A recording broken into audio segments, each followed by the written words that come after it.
నెల్లూరు జిల్లా బోగోలు మండలం కొండబిట్రగుంట బెలుకోట క్షేత్రం శ్రీ ప్రసన్న వెంకటేశ్వర స్వామి బ్రహ్మోత్సవాలు గురువారం ఉదయం అంగరంగ వైభవంగా ప్రారంభమయ్యాయి. స్వామివార్లను అలంకరణలతో, గోపూజ అనంతరం మేళతాళాలు, కోలాట నృత్యాలతో గిరి ప్రదక్షిణ నిర్వహించారు. భక్తులు పెద్ద సంఖ్యలో హాజరయ్యారు. ఈ సాయంత్రం అంకురార్పణ కార్యక్రమం జరగనుంది.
ఓం నమో వెంకటేశాయ.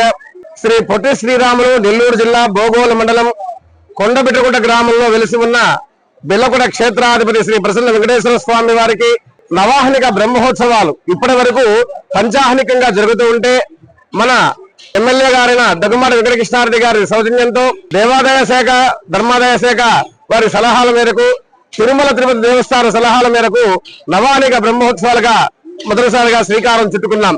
చరిత్రలో తిరగరాసేటువంటి మొదటి రోజు ఈ రోజు ఉదయం ఉభయ దేవేరులతో స్వామివారు గిరి ప్రదక్షిణ కార్యక్రమం జరిగింది. అంగరంగ వైభవంగా జరిగింది. సాయంత్రం అంకురార్పణ మహోత్సవం, రేపు ఉదయం తిరువంజనం నలుగురు జరుగుతాయి. రేపు సాయంకాలము ధ్వజారోహణ కార్యక్రమాలు, ఇక వాహన సేవలు ప్రారంభమవుతాయి. ఓం నమో వెంకటేశాయ. ఆలయ ప్రధాన అర్చకులు సత్యనారాయణాచార్యులు. శ్రీ తల్పగిరి రంగనాథ స్వామి దేవస్థానం, రంగనాయకులపేట, నెల్లూరు. బ్రహ్మోత్సవ ఆహ్వానము ఫిబ్రవరి 26వ తేదీ నుండి మార్చి 8వ తేదీ వరకు. ఫిబ్రవరి 26వ తేదీ సాయంత్రం 5:30 అంకురార్పణ, మార్చి 2వ తేదీ రాత్రి 9 గంటలకు హనుమంత సేవ, 3వ తేదీ రాత్రి 10 గంటలకు బంగారు గరుడ సేవ, 4వ తేదీ సాయంత్రం 7 గంటలకు కళ్యాణోత్సవం, 5వ తేదీ ఉదయం 8:30 రథోత్సవం, తిరుత్తేరు, 6వ తేదీ సాయంత్రం 6:30 తెప్పోత్సవం జరుగును. కావున భక్తులెల్లరూ విచ్చేసి శ్రీ స్వామివారిని దర్శించి తరించగలరని కోరుచున్నాము. దేవస్థానం అభివృద్ధికి సహాయ సహకారాలు అందిస్తున్న రాష్ట్ర పురపాలక శాఖ మంత్రివర్యులు గౌరవనీయులు శ్రీ పొంగూరు నారాయణ గారికి, రాష్ట్ర దేవాదాయ శాఖ మంత్రివర్యులు గౌరవనీయులు శ్రీ ఆనం రామనారాయణ రెడ్డి గారికి, లోక్సభ సభ్యులు గౌరవనీయులు శ్రీ వేమిరెడ్డి ప్రభాకర్ రెడ్డి గారికి కృతజ్ఞతలు. ఇట్లు ఆళ్ల శ్రీనివాసరెడ్డి, కార్యనిర్వహణ అధికారి.